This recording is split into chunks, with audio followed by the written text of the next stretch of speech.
Hello, everyone. Welcome to Listen Up Podcast. I'm Al Neely, and today we're here with Andre Council.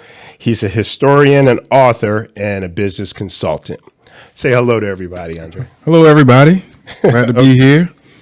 Awesome. So I met Andre at a Virginia African American cultural event, and we hit it off immediately. We did. So I would like for you to give us a little bit of your background, or you can give us all of it. It's up to you.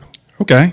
Well, come from humble beginnings. My mom had me, fairly early on. She was like 17. Yeah. And essentially, I was born in poverty, lived with my grandmother. And from there, Where were you born? Suffolk, Virginia. Okay. Like so you're from Virginia. Okay. Yeah, I'm from Virginia. Yep. Okay, gotcha. And my mom was she got married later on. I was probably about 4 or 5 years old. And we were able to move in a neighborhood that was more lower middle class.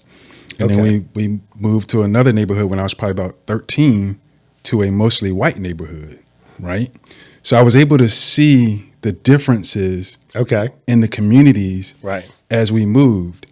And that always sort of sticks with me. I went to high school and I was influenced mostly by a lot of white kids who were going to college. Okay.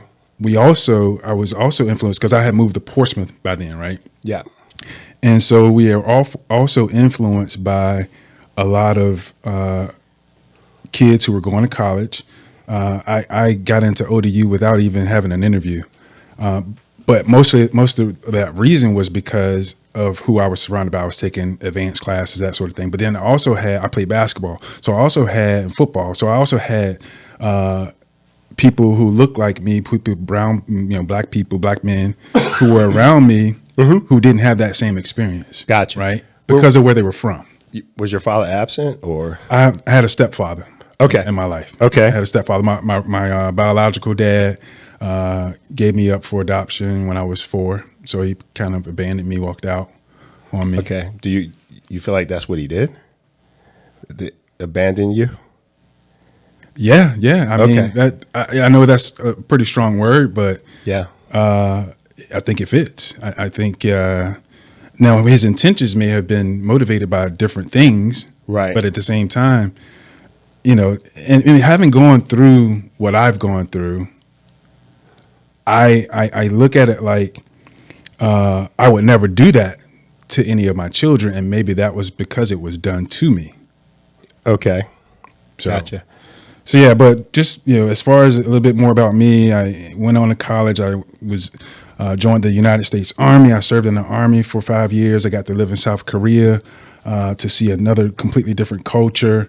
I went through a tough marriage with my son's mother, starting out in life, and we ended up getting divorced. I got remarried to the love of my life, my soulmate, and so I know how both extreme, that is as far as having someone ideal and not having someone ideal, right? As far as a partner goes, but just as far as my career goes, it's just been trying to find my space. I have an entrepreneurial spirit, yes, but it's very difficult. I'm not going to say difficult. You really have to know how to apply that and make it work, and it's not easy. And a lot of people think that starting a business is easy, and I'm learning and have learned that it is one of the hardest things when you're trying to juggle, kids or home and everything else, and you're trying to apply your time to something that you feel passionate about. But a lot of times that passion may not always be available for you to express. And then it's all about being strategic and just being brave and being courageous, but then also having the time to fit all that into your life. Right. Yeah. So Andre has written a book. It's called To My Son with Love. Subtitle is How to Stay on the Path to Success Despite Obstacles and Adversity. Yes. Like I told you earlier, I got about 70% through the book. Okay. So at first, when I was wanting to have this conversation with you, I just kind of wanted to talk about a lot of the different things. Now you can actually, you can see on YouTube, you can find Andre where he talks a little bit about his, what his inspiration is for the book and his different life experiences that led up to him writing this book. Yeah. And you're attached it to your bio, but if you just Google, if you just go to YouTube and put Andre Counsel in, will it pop up, or do you need to put the name of the book You in? can pop up. You can also go to meaningfulworkspublishing.com. You can also go to Meaningful Works Publishing, the Facebook page, and that the video is being played both Okay. there. Well, I need to Both add places. you to that. Okay, great. So that's fantastic. So there's a whole lot that I want to talk to you about because we think similarly. Okay. And then I kind of just wanted to be a discussion. Yeah. Because I never feel as though, not that I always feel free to ask people questions, but sometimes it's a little bit difficult to, when you're dealing with certain, Topics, maybe. not so much topics as people, but one of the things I want to talk about is I want to talk about the black culture. Okay. I want to talk Yeah. about black men. Sure. And we've made it so uncomfortable Yeah. in this country to have this conversation. Yeah. And then today's date is November 19th, 2024. So after this election, I am not going to feel comfortable having this conversation. The people that know me, the people that are in my family, the people that have spent time with me, the people that work with me, they know who I am. Okay. Yeah. But one of the things that I want to make sure it's clear is that you and I can talk about this. Yes. And no matter what, people are going to judge us. Yeah. Okay. Yeah. But if you feel like there's some type of discomfort, you probably need to check to figure out why you feel uncomfortable about this situation and talking about race in this country. Right. Because our whole election was based on it. Absolutely. The results, Absolutely. the campaign, the entire thing. Yes. So now we're sitting in a place where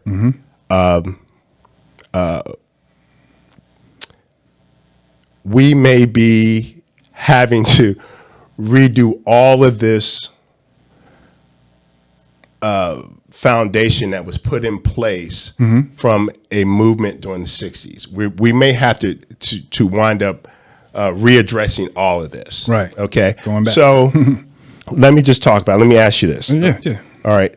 So you explained your social economic upbringing, your education, Yes. and your career background. Okay. In the book, you talk about young men.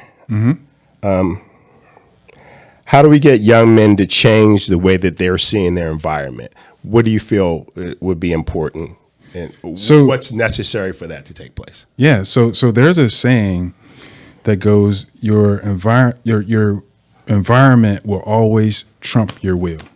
Okay. That's a saying, and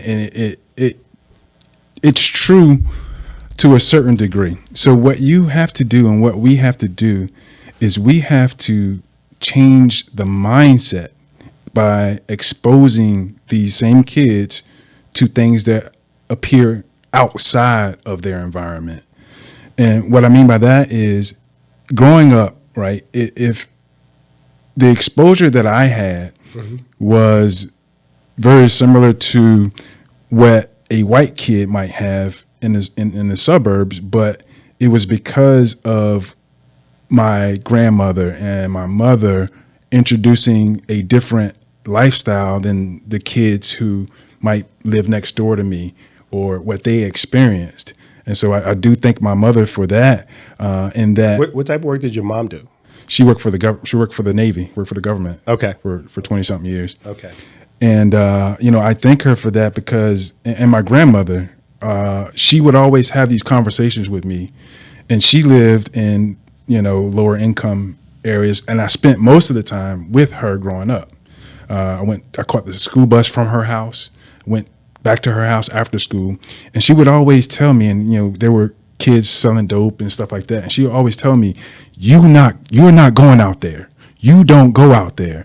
And even from participating in community events, there are parents who stand up to gang members, single mothers, gang members who come to their house and they say, you're not going to have my son. And that's the kind of parenting that is needed. The problem is that there's no book on parenting, and there are no classes that people have to take to parent. It's all about changing the mindset.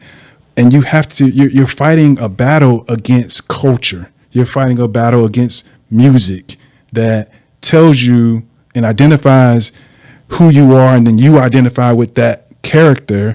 But, ultimately, I think we're all actors, right? We're choosing the roles that we want to play. And you have to, I remember I was 13 years old, and I had just gotten to a new school. I was hanging out with the wrong crowd, and I got caught by the principal. And she told me, you need to stop hanging around these kids. Fast forward to, I was failing history. This was the first time I was ever failing a class in my life. It was the newness. It was not me not doing anything. And I made a decision right then and there. I was 13 years old, and I'll never forget it. I said, I'm going to, because before that point, I had always done things to try to please my parents, to stay out of trouble, to not get whippings and stuff like that. And I made the decision. I was like, I'm going to do this for myself. I'm going to put myself on the path of wanting to go to college and achieving good things, because I want something better for myself. And I don't think young men come to that point, that juncture in their lives, and they're not pushed to, right, where they have to make a decision. And I steal this on my son. He got into trouble one time, and the same thing happened. I said, you have to make the decision for yourself, not for me. Right. You're doing this for yourself. Right. So ultimately, again, to answer your question, we have to change the mindset and understand that we're competing with that environment. Okay. So your book, I don't know when you started writing it, but it looks like you were writing it during the pandemic, because it came out halfway through the pandemic. Yep. Which was a different world. It was. Okay. I look at pre-pandemic, the pandemic, and then now. I haven't really figured out where we are in terms of society in America.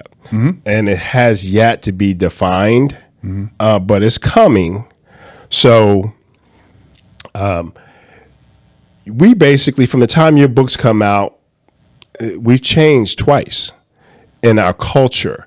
So when you think about that, and you're applying your principle of we have to change their environment. When you're thinking about how you grew up and how you were saying that there's limited opportunities for them, Right.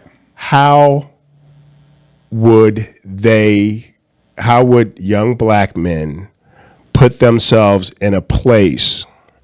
And it's kind of difficult to answer this, I'm thinking, but how would they put themselves in a place to change their environment based on their structural foundation? All right. Yeah.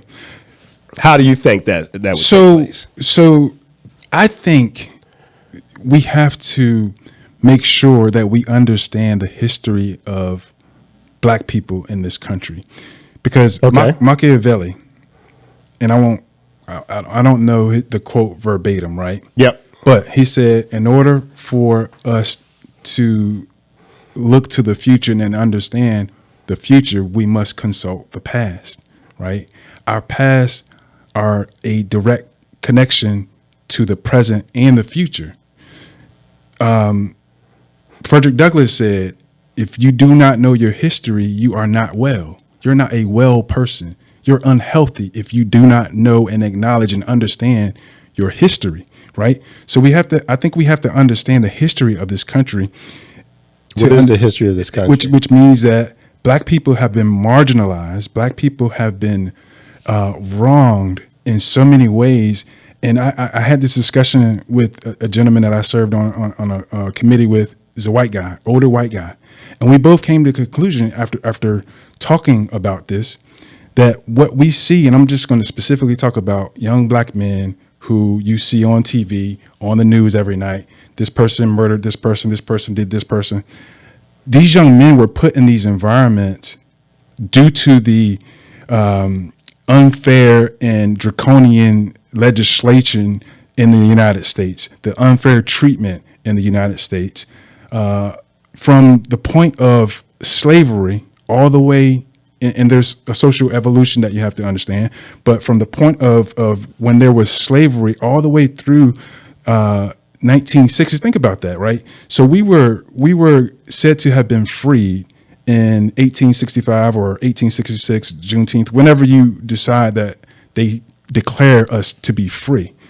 But if we were free, why was there Jim Crow? Why was there all these different measures to keep us in bondage, so to speak, a different type of bondage? And why were they still trying to gain freedom in the 1960s if we were free?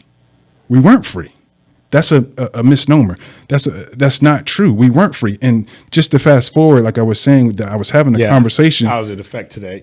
I was having that conversation, and what we discovered in having that talk was that these young men and many people in that community, in the community's lower, poverty, we make up 20% of the poverty, but only 13% of the population is black people.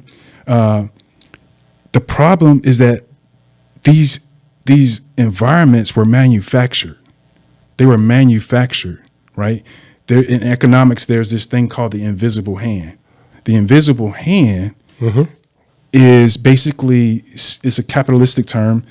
Everything's settling in the way that the free market is allowing it to, which includes, to me, it includes socioeconomic policies. Okay. Right? So all these things are happening, and you're giving white people land for free.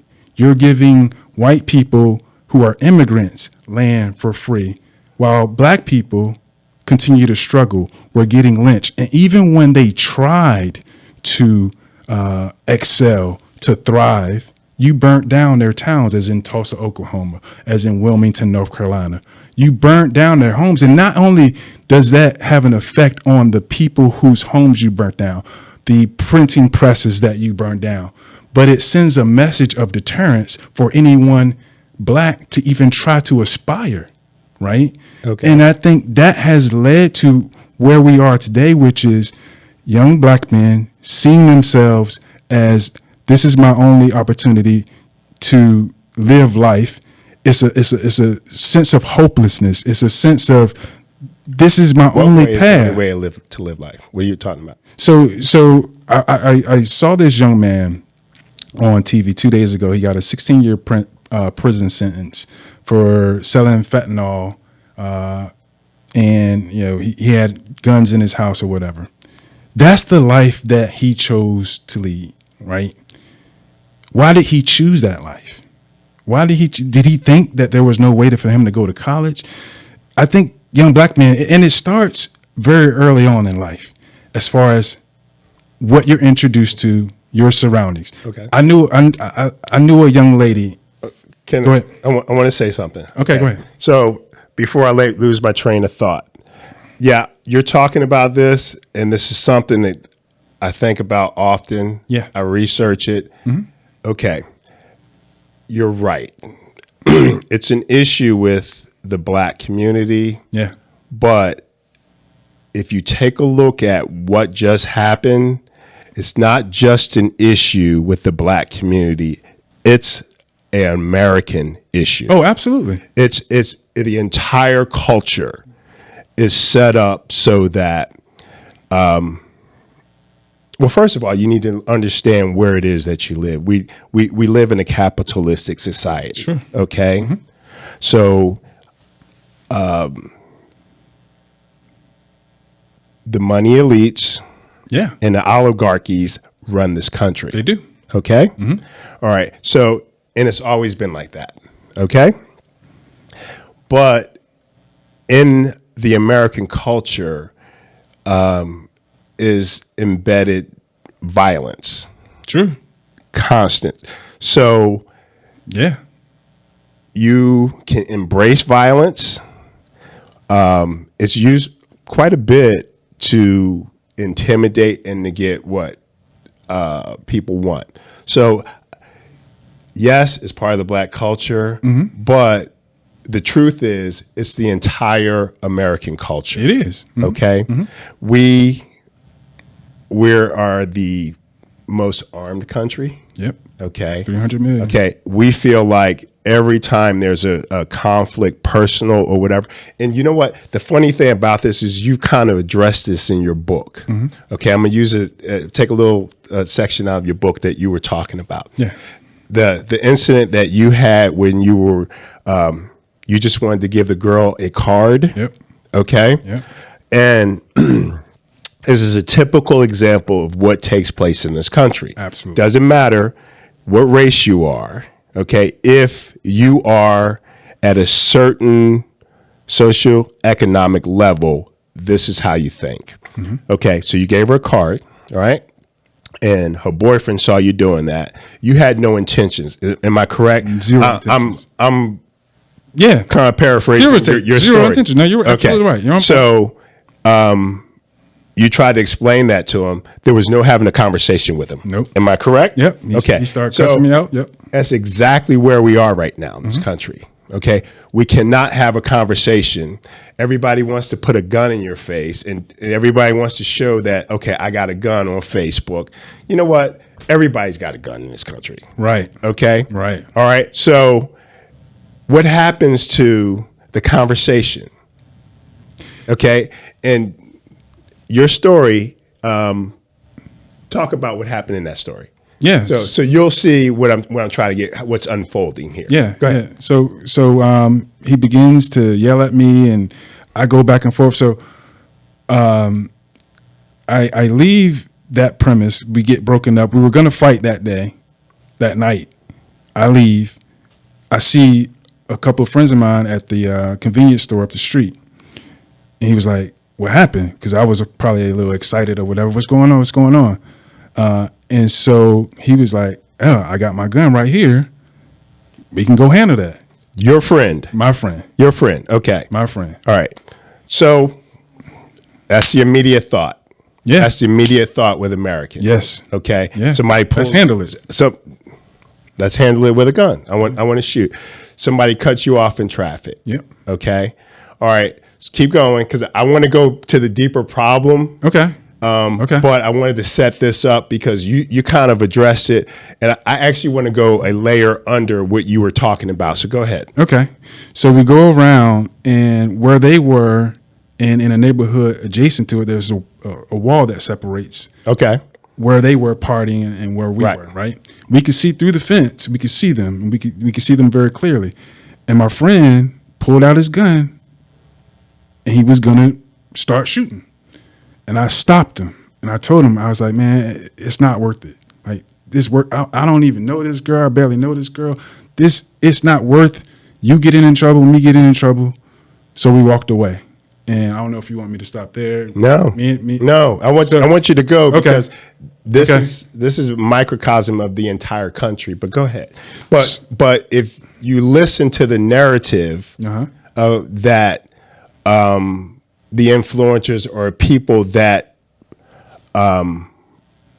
want to push about the black community, they want to make this an isolated problem in that community. Of course. Okay, when the entire country's like this. Right. Okay, so keep going. Okay. So fast forward a couple weeks, me and this same guy, we see each other, we look at each other with the mean mug, and we keep it moving. And then my friend tells me, he was like, "Man, y'all gonna have to just fight. Like that's the only way that this is gonna be resolved." And I was like, I'm not a fighter. I can defend myself and I can fight, but I don't want to fight, right? But anyway, so me and the guy, we were at a band competition in Suffolk, and we see each other, and we fight. During the fight, actually, and I doesn't matter who won or who lost, but during the fight, I'm on top of him, and I'm punching the wailing away, and somebody in the crowd that I don't even know if he knew, pulls out a gun and points it at me. And luckily, my cousin ended up, kind of squashing. He was there. I was there with my cousin. He kind of squashed it, but we ended up fighting, and that's the way we settle our issues, through violence. That's America. We're taught. That's America. It is America, absolutely. Okay. I just think it's different in our subculture because of different reasons. Yes, and this is where I was saying I've thought about this, and I think about it, and I've gone in those environments. I spend time with those people, so I ask them questions, and I try to figure out how to elevate that community. So I'm just going to tell you about some of the things that I feel like I've learned from it. Okay. But here's the thing. If you had just taken 2 minutes and say, you know what, I don't have any type of attraction to her. Okay. I was just making a gesture of kindness. Mm-hmm. You don't have to feel threatened by me. Right? Mm-hmm. And we're just friends. And that should have been what you should have been able to say to handle the issue, right? Mm-hmm. So cooler heads prevailed, but there's a possibility that there was going to be at least 2 different shootings from this incident because we don't communicate. Right. Correct? Right. Okay. But our first response is to escalate to the point where there's violence. Right. There's a lack of critical thinking. There's a lack of understanding what your consequences are going to be. But I can tell you this too, right? When you're in that situation, there's ego, there's pride. All those things come into play that prevent you from wanting to have that conversation, because having that conversation is not what people who look like we do. That's not what we do. That's part of it's identity. That's part of the mentality or the makeup. It's identity that we have embedded into the male ideology in this country. Absolutely. Okay. Absolutely. So that's where that comes from. All right. So you were talking about, I kind of lost my train of thought. That's okay. But you were talking about the different variables that were taking place. Mm-hmm. And I said I wanted to go a layer underneath that. Yeah. Okay. Yeah. So here's my thought. Okay. And I've started practicing this, so I'm not sure. I've been practicing it for a year or 2. When you're dealing with people, you don't know what their experiences are. No, you don't. You don't know what's trauma's taking place in their lives. Absolutely. And people act differently based on each situation. They do. So you probably should have a little bit of pause and grace and maybe think about that as to why they're addressing that particular situation that way. Mm-hmm. And there's been a lot of trauma. Absolutely. There's been a lot of trauma. There's been a lot of experience in the Black frustration community. Mm-hmm. Okay. And I don't think it's understood how to deal with it. I'm glad you brought that up. Right.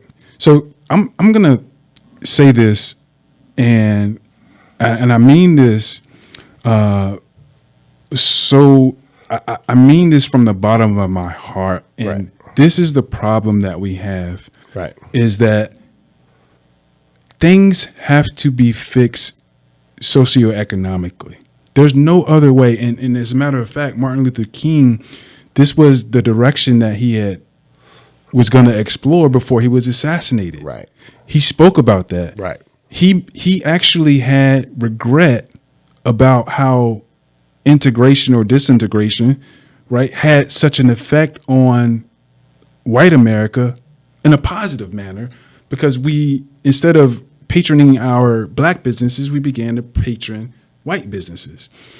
And I believe that the road that he was going down was for things like reparations programs. And this is the only way this is going to be fixed. We have to have deliberate programs that challenge their ways of thinking, that educate them on their own environments and how to survive those environments. If you tell me that the reason why people are acting that way was because of their ancestors and their ancestors before them were put in a position where they were oppressed, and the results of that, and don't get me wrong, not all black people are poor, not all black people, but we're talking about, violence and stuff like that. The violence has always been there. The frustration has always been there. The only way to fix these types of things is through robust programs that address the issues head on. Tupac, before he passed away, he was doing an interview. I think he was like 17 years old. And they were talking to him about school, right? And he said, I get it. We need to be educated. But I can far better benefit from somebody teaching me how to survive the streets of Oakland, California, rather than teaching me algebra or teaching me whatever the case may be. That's not English and not math. The skills that you have to succeed in life or to get by. But I needed somebody to teach me how to survive these streets. And I totally agree with that perception, because you have to, when you deep down in it, and this has been your life, because it doesn't happen overnight, right? These kids and we as young black men, I think we're taught to behave a certain way, right? And it happens. I remember just to give you an example. I remember when my son was growing up, it was a young kid that was around the same age as him. They were about 12, 13 years old. My son, I teach him not to steal. Those were just givens. You teach your children to behave in a certain way, but not all parents are doing that. And as a matter of fact, a lot of parents are complicit, I would later learn. You might think that, the parent next door, the mother next door, and single mothers have it tough. And I get it. A lot of times it's tough raising three. In this case, she had three boys. Again, one of them was my age. So this kid was going around the neighborhood at about 13 years old, busting through people's doors, stealing bicycles, stealing everything that he can get his hands on, right? Stealing everything. You know what his mother was doing? No. She was taking the stuff to the pawn shop. She was taking the items he was stealing to the pawn shop. This was a mother, complicit, right? Yeah. And you know what happened a couple of weeks later? He had broken into the wrong house, right? Another man came right in front of him and put a gun to his head and was threatening to blow his brains out because he had broken into his house. Right. Instead of the mother teaching the son, this is not what we do. And there's a myriad of reasons why this is happening, right? It has everything to do with she was just looking for a way to make some extra money. And based on her background and based on what she had learned prior to maybe where her parents taught her, that was the way to do it. Right. So I want to go back to something I'm sorry. said. No, you're fine. Okay. I don't want to cut you off. Yeah. You were talking about Martin Luther King. I was. Okay. And I would have to say I've ingested a lot of his thought process and his ideologies. Yeah. Okay. Okay. Martin Luther King had gotten to the point where it wasn't just about the black community. Okay. When he started going around different parts of the world and he started seeing them, this is a social economic issue. Yes, okay? It is. So we're talking about black men because we're black men. Right. Okay. We're talking about the black community because we spent most of our time in the black community. Mm-hmm. But this is an issue that plagues all communities. Yeah. And Martin Luther King talked about that. Right. He talked about the escalation of the military around the world, how Yeah. much money we spend on the military. Yes. Okay. And how little we spend. It would take just a fraction of the money that we spend in the military just to feed everyone. Okay. So when you take a look at that situation and then you take a look at why it's not done, that lets you know that this is a ideology that's based on the free market, money, power. Yes. Money and power. Okay. So I just kind of wanted to bring that up. So when you think about what you were just talking about, you always mention education. You talk a lot about education in your book, right? So one of the things that I've noticed when I'm talking to families that are like that, they're not thinking about education, right? They're not thinking about a savings account or bank account. They're thinking about, one, how they're going to feed themselves that Survival. day. Survival. Okay. They're thinking about how they're going to make it from the next day, from one day to the next day, and they don't have a plan. Right. Okay. Lack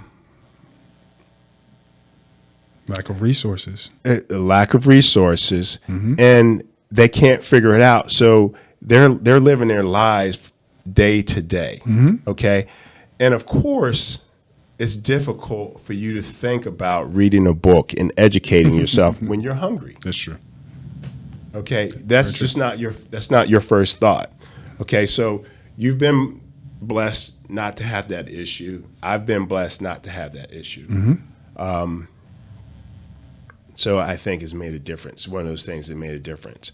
So I just said all of that just to say that's what I've discovered. Yeah. Okay. Yeah. That They don't think like that. why don't they think like that? Because You're asking me, or you're going to give me the reason why? What do you think? What do you what's absent? There's a number of things. One, there is a basic. First of all, it's all about education. Education is the one thing that can equalize all of this.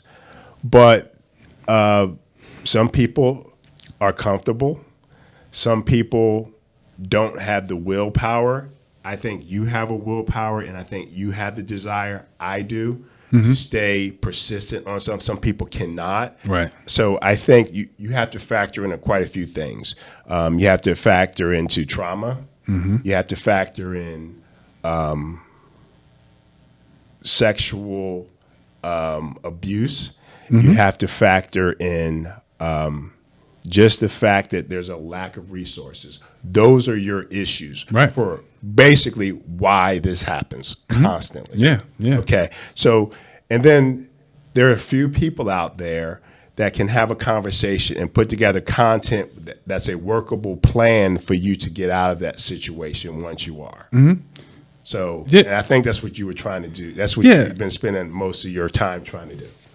Right. So for me, it's about awareness. But in order to solve the bigger problem, if you go back and look at history, there have been moments from the time that Black people were free from slavery, all the way through, let's say, again, the 1960s, the 1970s, where they were marginalized by legislation of the United States, policies of the United States, things that intentionally left them without the ability to build wealth.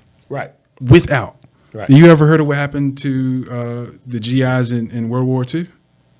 Which ones? The Black ones. Okay, yeah. I've heard about very few things I haven't heard about. 1.2 million Black men who served in World War II were completely left out of the ability to access the GI Bill. I used the GI Bill. Buy homes, Couldn't buy homes. Couldn't, when they went to try to get an education through college, they told them, these are the types of things that I say using, Newton's third law, right? Is with every action, there's a reaction. Right. For every moment in history where we can go back and we can point to things just like that, there should be some type of program that is funded by the United States to compensate for that. Yeah. Right. That's not going to happen now. Okay. It's not going to happen in the next 4 years. The president. But why? Why? Yeah. Because it's clearly understood that there's a ruling class. Okay. And the ruling class does not, and this is what I keep trying to get everybody to understand, that why. Let me ask you this and then I'll come back to this. Okay. Are you a racist? I can't be a racist. Okay. It's impossible for me to be a racist. Or are you a black nationalist? I don't consider myself a black nationalist. Okay. So just want to get that out there because you're going to be accused of that. What's the other one? Okay. So, yeah, those are the things. Those are the things that white people don't want to talk about. Right. Or they're comfortable talking about. Those are the first things that they want to label you as. Right. Right? Right. And radical. Once again, I think with our backgrounds being diverse, yes, who we work with, how we go in between all the various cultures. Yeah, sure. Okay. That we just see things. But the reason we're having this conversation, and I'm going to say it again, the reason we're having this conversation is because we're black men. Right. Okay. Yeah. And we see the issues in the black community. Yep. Right. Because we're black. We grew up black. We spent most of our time with black folks. So we can see this. So it's not a conversation about black nationalism, or we're not calling anybody that doesn't agree with us a racist. So we don't want you to call us racist. We're having a conversation. So yeah. So I just want to get that out there, because that's usually what happens. Yeah. And you get a bunch of people that, oh, you're racist. This is just same stuff that y'all always talk about. I'm tired of hearing this. So they dismiss it. When you say they, anybody that doesn't agree with you. Okay. No matter what. No matter what background. If you're black, and if you're some other race besides black, I get tired of hearing it. You just suck it up. Yeah. Whatever. Yeah. You cannot suppress centuries of trauma and experiences and expect that person to act exactly the way you are when you have not had those experiences. Yeah. And so America is a paradox. Yeah. In one moment, I forgot to answer your question, but go ahead. In one moment, they scream liberty and justice for all. Right. Everybody has equal rights. Right. And that's just not true. Right. And if you want that to be true, which that's my perspective. Right. I want the same thing that America says it stands for. Right. So it's not me being a black nationalist or having any extreme views. I just have the same views that America has. Exactly. Right. The same views, the same things. If you keep your promises, America, right? If you keep your promises in the Constitution of the United States, the preamble, if you live by those words and then you examine the history of our people, you will understand, even to this day, the treatment is unfair. The education gaps, all those things are unfair, and they should be addressed using funding from the United States, because the United States is primarily responsible for the situations. I'm just telling you like this, right? So if we think about the corporations that exist in America, right? The corporations that have been around for 100 years. Yeah. There's no doubt in my mind that if you rewind and go back and give the black people of that moment opportunities to succeed, they would have done so. So we be talking about your car companies like Ford, Chrysler, anything you could, Sears and Roebuck, those companies, some of those companies would have been black owned. And the opportunities would have existed, would have looked different. Like you might see that blacks have progressed in this state of America in 2024, right? No, we're not all living in poverty. But what I'm telling you is if you find someone who went to Old Dominion or who went to Virginia Wesleyan, right? And you compare that to kids who are going to Columbia and Harvard and Princeton, that shift would have taken place. Like right now, in the last 20 years, we have a lot of black students who were first-time college graduates in their families. But that would have happened a long time ago. And so when you think about social evolution, that's where we should have been. Okay. So there's a lot of talk about, and reparations gets a very, and of course they do everything they can to try to extinguish any type of progressive ideas that are directed at black people, which is totally unfair, and it goes against what the Constitution stands for, which is fairness and equity and all that stuff. But do you do know that Donald Trump says, I don't know if he's going to do it. He says he wants to terminate the Constitution. No, I haven't heard that. Okay, so all of that would go away. So you even talk about your protections in your book. You give a step-by-step way that you should address when a police officer comes to you. Yeah. If the Constitution is terminated, all of that goes away. Did you realize that? You don't have protections anymore. So okay, I want to say one thing. I'm going to go back to what you go said. ahead. We were talking about the different levels. So the issue is you have a ruling class, in my opinion. You do. Because you have a ruling class, we're black, so we're talking about black folks. But it hurts every race of person or people in this country that are marginalized. Mm-hmm. Okay. Yeah. So we those people make up the majority of the people in the country. Mm-hmm. So this is not something that, yes, we're having a black conversation because we feel like there's things that need to be addressed. But this is a conversation that everybody that does not have in this country should be having. So okay, but I just wanted to say that. No, I totally agree with you. And I believe wholeheartedly that we should see each other as Americans first, and everything else should be secondary. Right. So when you say something about black jobs, there is no black job. This is an American job. Right? There was only American jobs. And even if you look at so let's just say, for argument's sake, that America does all these introduces all these programs to help black people succeed the way that they should have done in the past, right? Let's just say we implement these things. And I know this is not going to happen anytime soon, but I'm just saying, right? Yeah. You have to look at this, and if I'm white, right, I want to give you a different perspective. You have to look at this from a place of, if black people succeed, that's America succeeding, not just black people, right? So if we raise the bar, it's not a competition. We're not taking your jobs or anybody else's jobs. These are American jobs, and we have to see each other in that prism, you know.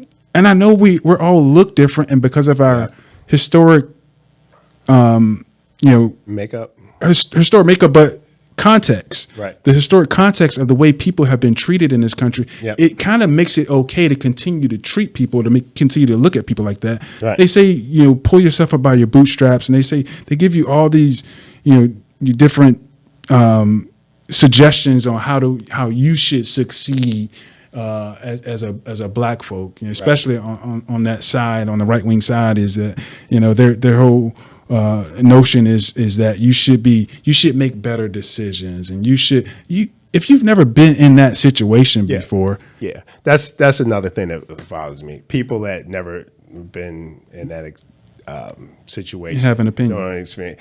and they want to tell you what to do. Right. Right. Right. You don't know what it's like. No, you do not. You know, you're of course you're dealing with your everyday issues, but once Right. again, these are traumas. These are things that have been one thing after another Yeah.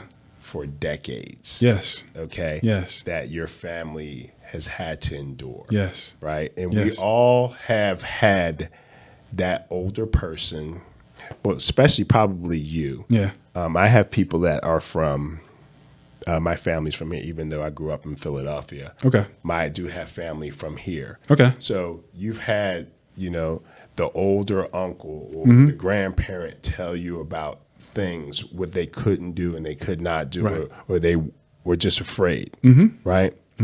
Just afraid to get off the school bus, Right. right? Because of terrorists, Yes. right?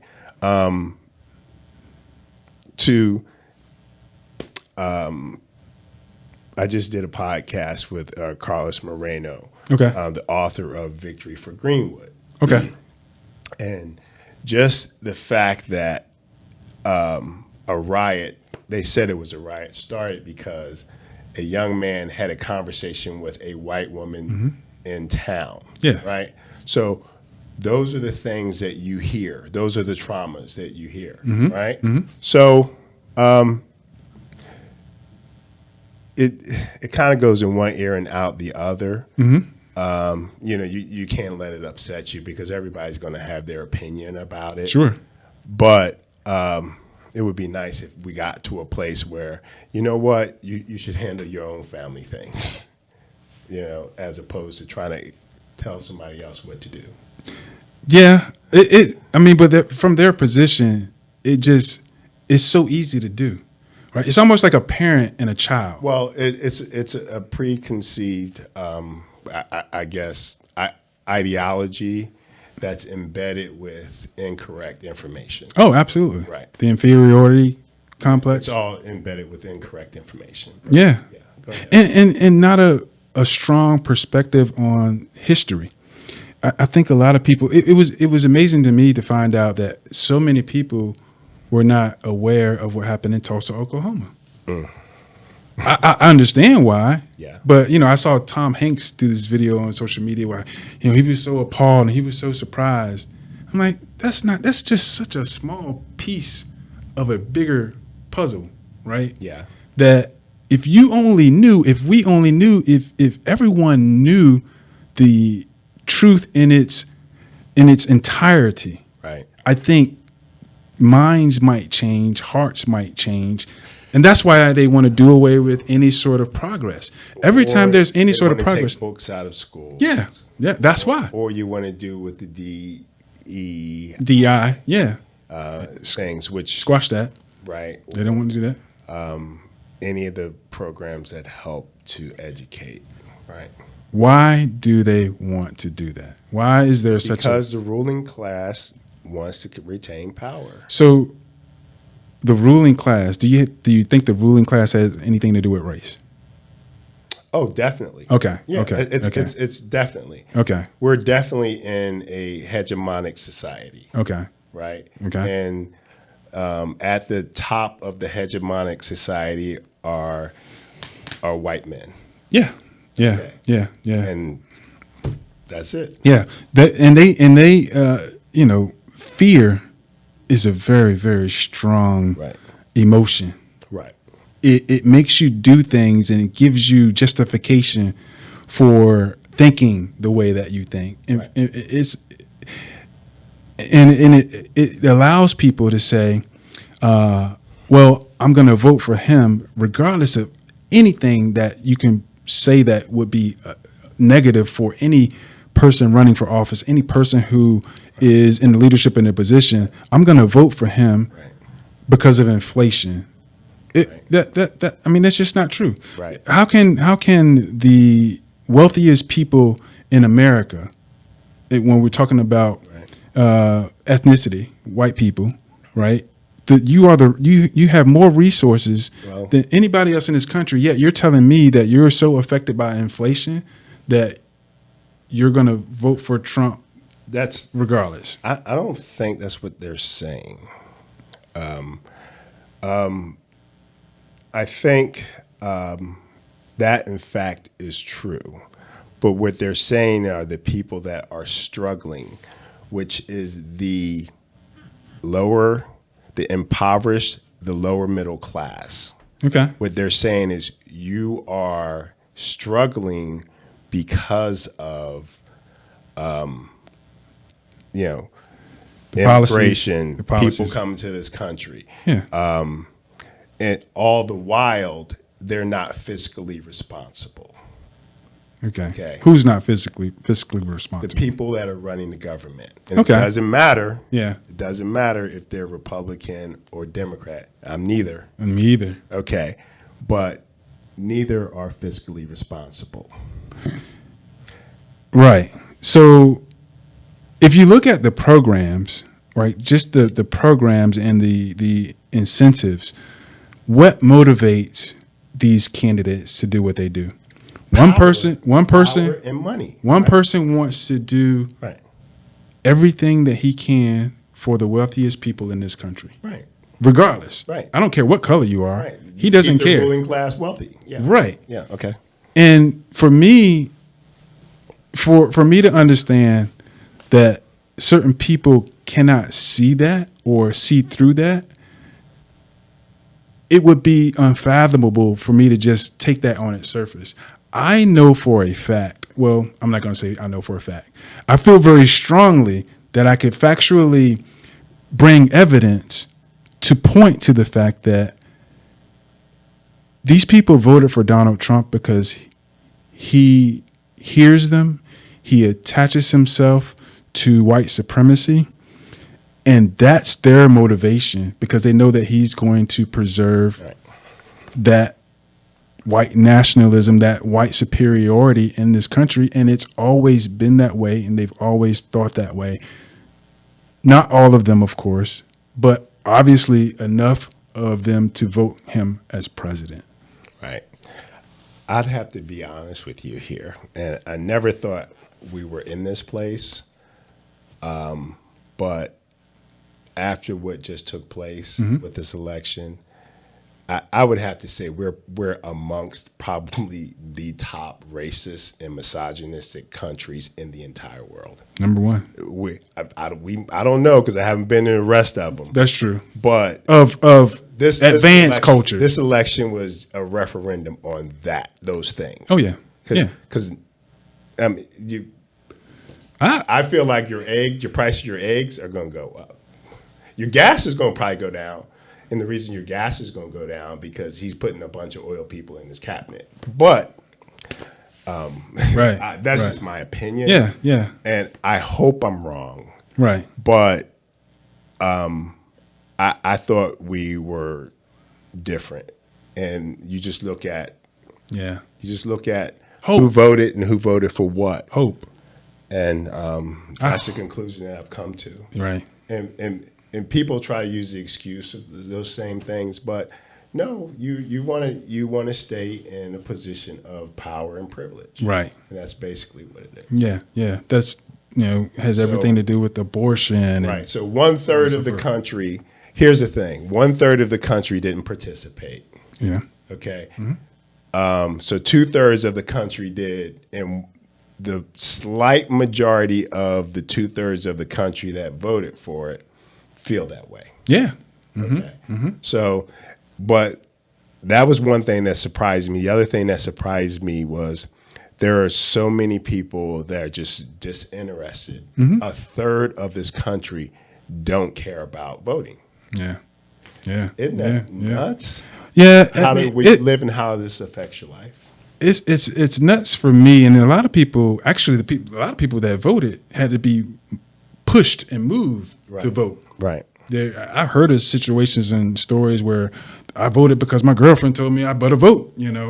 And to know that, and that's what I'll keep harping back on the same thing about history. To know that Medgar Evers was out trying to register black people to vote, comes home, is murdered in front of his own home for registering people to vote. And to me, I've always voted in every election, but to hear that there is nothing stopping me from voting in any election because of that. Yeah, you're from a different generation now. The younger generation gets their information from different places, They do. right? They do. They don't study as You got to search for it, though. You got to go looking for that type right. stuff. I've had people ask me, they have no idea about anything about Donald Trump, and they were asking Yeah. me days before the election to tell them about Donald Trump. And it's a little difficult because I grew up in Philly, Yeah. and my parents had a house in South Jersey. So Okay. I've technically been following Donald Trump since Exactly. the late Atlantic 80s, City. early 90s. So I was able to tell them what I know about Donald Trump. Yeah. And they were like, oh, they don't know because they don't get their information Right. from I don't know where they get their information from anymore. I'm just assuming it's either podcasts or they're talking to people because people don't watch the news anymore. Yeah. I do know that a large segment of the black men follow Joe Rogan. Yeah. And, I haven't listened to Joe Rogan. I know he's probably the number one. Yeah, he is. And when it comes to influencers and things like that. So I would have to listen to his content. What I would imagine there's a disconnect because we're talking about his experiences. And I'll say this about black men. There's black men that are curious. They just don't know how to get there. Yeah, right. And they don't know. So their impressions or their mentors are different. So let's talk Think about about leadership. Huh? Think about leadership. Yeah, yeah. So There's a lack of leadership. yes, but that's the other effect of not having people in places where you can see them in Feel touch. corporations or you can see them as executives. Yeah. Right. And they don't know that, okay, you don't have to sell drugs to make that kind of money. You could do other things to make that kind of money Absolutely. or more. Yeah. Right. So, you're in finance. Right? So I think they're young men, period. But black men, they're definitely seeking those things out, and they don't know how to get to one level or the next. So they are influenced by what they see, and listen to. I will say this. I will say this about Hip hop movement. right. I will say this. There's a lot. There has been a lot of confusion when it comes to a specific concentration on black men and voting and who they voted for, who they didn't vote for. I can understand why there was a backlash and this, because I don't think that the black man's vote or anybody black's vote should be automatically guaranteed to one party or the other, right? I don't think that. And I think that was the mindset of a lot of these young men who said, I'm not voting just to vote for Democrats anymore because I can't see how my life has gotten any better from voting for Democrats. And that's because Democrats can only, anybody who gains office, but I think, it's slanted a little bit that Democrats are going to be a little bit more liberal and have liberal programs that will help support black communities more so than the Republican agenda. But the way it was perceived was that under Trump's presidency, things were better. So I can. There's a reason why they think that. Yeah. Go ahead. I didn't Misinformation. No, you're right. Misinformation. Well, misinformation plus they got a check. Yeah. Okay. That was pretty embarrassing, but they got a check that was issued by Congress. Yes. And Congress appeased him by letting him sign it with his name on it. So you automatically think Donald Trump gave me a couple $1,000s. And okay, the fact that you covet a couple $1,000 That's the underlying issue, is that you think the government issuing you a couple $1,000 or PPP loan or whatever it is that you claim to have received under that administration, that's not wealth.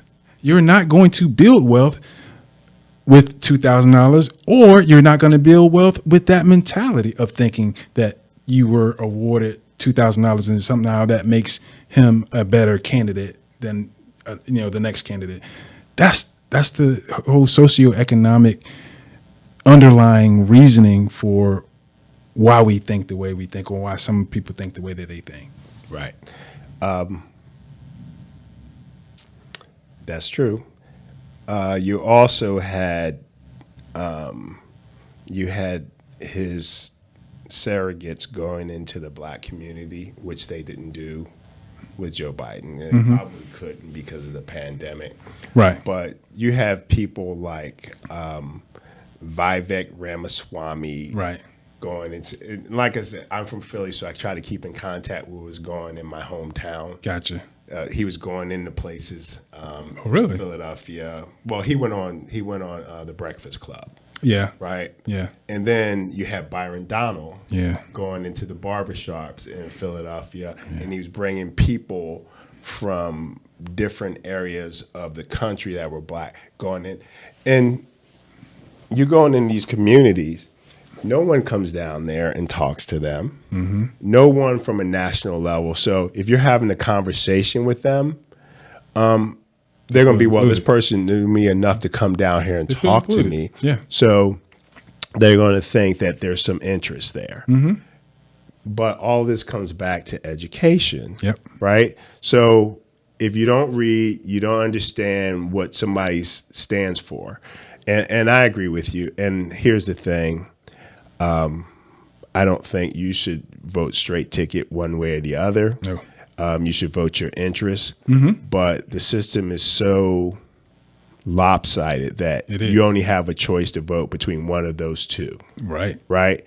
And the vast majority of them are empowered to enrich themselves and continue to have power. It doesn't matter what party it is. Right. Right. Okay. Right. So you just got to be careful. And if you want to, in my opinion, if we want change, we're going to have to elect candidates from a grassroots perspective, mm-hmm. and then help them grow. It would be nice just to have a third party, which I don't know if and when it ever. Well, right now it's just about who has the most money, who can raise the most money. You're going against machines on both sides. Right. If you want to come up as an independent, right. It's a machine on both sides, and almost forces you to have to join one party or the other. Right. And I honestly, that's actually happened with one of local politicians here. Oh, really? Yeah. So. Oh, don't want to drop any names. No, okay. I'm not going to talk about it. Okay. Yeah, that's exactly a couple of instances that, But I'm going to tell you this. I think a lot of people may be feeling the same way. After the recent election, there was a sense of hopelessness that I think spread across a lot of people in this country. Yes. A sense of I can try all I want to. I can think all I want to, that the people of America are good people and will do the right thing. And that all was essentially flushed down the toilet of thinking that we can strive to be better people. Right. And even in my inner workings, I've heard Trump supporters, now that he has won, be so bold to justify their reason for voting for him. Not in a I voted for him, but it's in a passive aggressive way. So I've been in meetings and with people who will say things like, well, see, this is the reason why this was a topic in the election, and for small businesses, this is why it's going to benefit small businesses. So it's justification, right. And that's hard to swallow. It really is. It's hard to swallow. It's misinformation. And what happens is we don't have conversations with each other anymore. Right. We don't communicate. Each side just automatically reacts. And it's similar to that situation that you had. I mean, it's not a violent one. Right. But from a social standpoint, it's just, oh, I'm just going to cut you off. There's no conversation. So there are things that the country had been telling the politicians that they weren't hearing. Right. You know, some of the things that, okay, we'll allow people to have their space, but we don't want you to shove things down our throats. True. Right? So what usually happens is we have an overcorrection. So there's been an overcorrection, right? Market. So we're going to have an overcorrection if this is not a smooth 4 years. administration for, I don't know. I mean, because if you start doing with the Constitution, it doesn't matter how many years you're in there if they get rid of that. But I don't know what's going to happen. I'm just saying that's what it's. I would hope that things like the Constitution are completely untouchable and off limits, but I don't know. But you never know. I don't know. I mean, if you have judges that can that's true. manipulate things. That's true. They are. How far will they go? They've already manipulated things. How far will things go? I myself, and this might be a huge mistake on my part, but after the election, I stopped watching the news. No, I think I don't know if it's a all break because all of it's not. All of it, you have MSNBC, Sure. you have CNN, and you have Fox. Yeah. Right. Yeah. And I can just tell you, Fox is full of misinformation. Oh yeah. They don't even cover negative stuff. Nope. That's going on with the Republicans. Right. Okay. It's completely And one-sided. it's all propaganda. It is. Okay? It is. CNN, you listen to it, and they try to be unbiased. It's all about a grievance. Yeah. With this party or if we don't feel like you are aligning with us culturally, there's a big problem with the grievance. And MSNBC is kind of somewhere in the middle. Yeah. And they were all wrong. Yeah, they were all wrong. Right? So to the point where they don't even know where people are getting their information from anymore, what's influencing them. Right. And that's where I am. Right? Yeah. So I don't watch the news either anymore. Okay. Right. So it's kind of interesting. Yeah. We're in a place. Yeah. We're in limbo right now because we're trying to figure out media cycles, influences, generations, communication, and it's all this hodgepodge of confusion. It is. Right. It's so very I definitely get what you're. It's very confusing. I stopped watching the news. Yeah. Again, I would watch the news just to stay abreast of everything. It had nothing to do with the election. Right. It was just a pattern of mine to just stay aware of what's happening around me. Right. And I've gotten to the point where I'll watch shows about the news, or I watch Bill Maher weekly to try to kind of catch up on what's happening. Or he was dead wrong. He was dead wrong. He was dead wrong. He's like, oh, he's done. Yeah. But yeah. I don't even wishful thinking. Wishful thinking. Yeah, I don't watch him. So no, I completely understand. But I don't get his thinking either. Yeah. Yeah. Well, to me, he's the prime example of even a white man who is on the side of Democrats is unaware of something he said the other day, and he said things before. He's just completely unaware of what the truth is about Black America. The truth is about why we do the things that we do and why we feel the way that we feel, because he's coming from a perspective of privilege.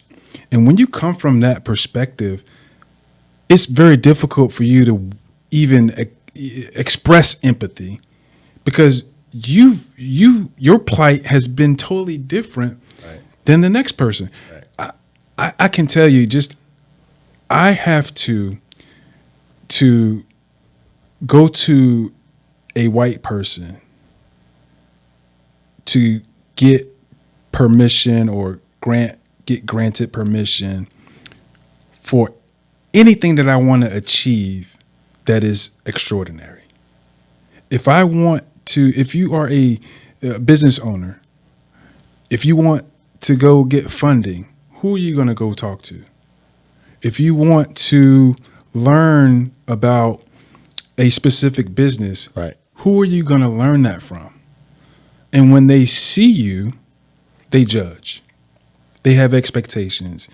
And they don't see it that way, but it is true. Right. It is true. I remember I would go running with he didn't let on. He was a white guy I work with, and we would go running every day. And little things would seep out about his views. I knew he was a Trump supporter, right? And this was before the 2016 election. I knew he was a Trump supporter, but he wouldn't come out and declare it, openly. But he would say things like, "Yeah, man, what do you think about all these women in here taking all these jobs?" And I'm glad you brought that up. When you were talking about, I was trying to find a place to put this, but there's a disconnect between gender. Yeah. And there's a disconnect between generations. Yeah. And you were talking about Bill Maher, Mm-hmm. and you're just talking about that guy. Yeah, I talk to different older people. A lot of men I ask questions. It's just a disconnect, and no one knows how to put it together. Mm-hmm. But go ahead. I No, you're fine. in there. No. So you were there, and he would ask you about the women, right? So that's where we are. Yeah. Right. He was again, fear. Going back to fear, right? Yeah. The fear of, and this goes way back, and that's why I keep talking about history. Even when slaves were free, but even before slaves were free, when they were working, stories about them working on ships and in the shipping industry. Hey, these black people who are free, they're going to take all your jobs. That was what the top-down approach was, and that's what the information that they provided to white men, working class white men. And, it would be fast forwarded in the industrial cycle when we were making cars and when we were doing those types of things. It was, they're going to come take your jobs. These are union jobs and so on and so forth. This is my wheelhouse. And it's amazing that it's the same thing today. I'm hearing this from someone, and I never ever consider a job to be my job or my people who look like me, my job. Right. It's only a job that's up for grabs, Right. that we both should have an opportunity to earn. Right. But they don't see it that way. No. And the thing about it is, this is where education and history comes in. This has been going on since the Puritans and over here. Right. Right. We're the class, and we're this class. We're the higher class. Yeah. We don't do stuff like that.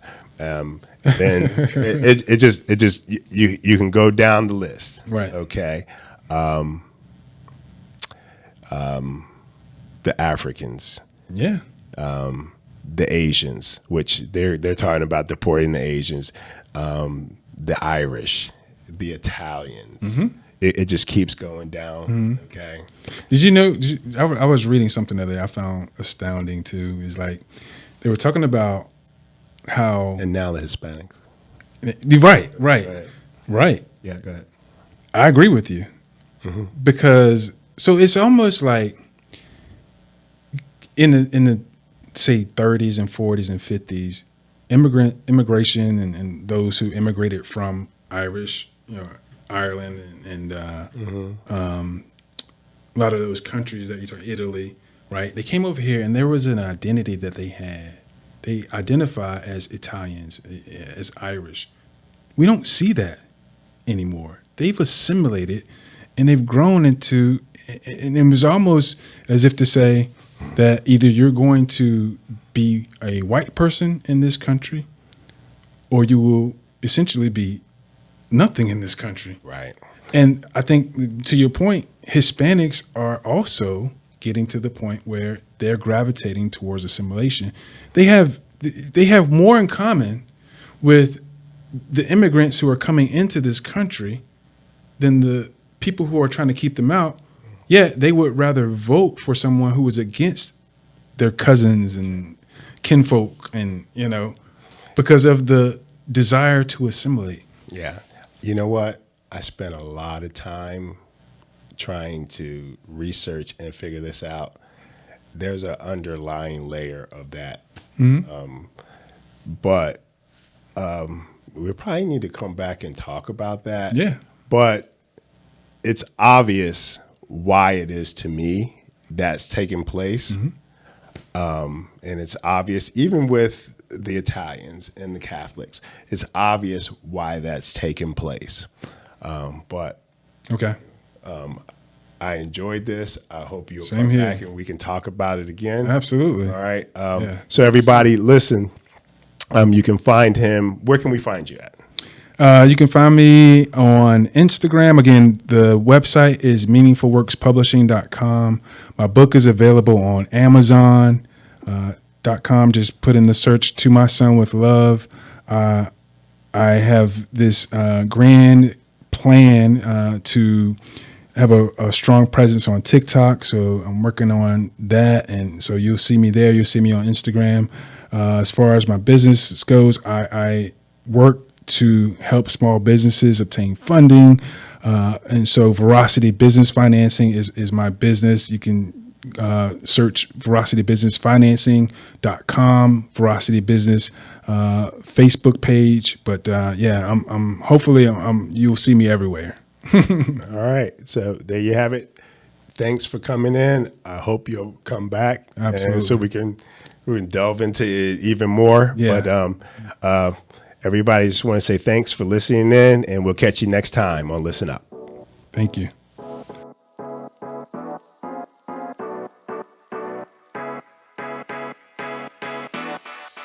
For anyone watching this channel, I ask that you please like and subscribe for upcoming videos.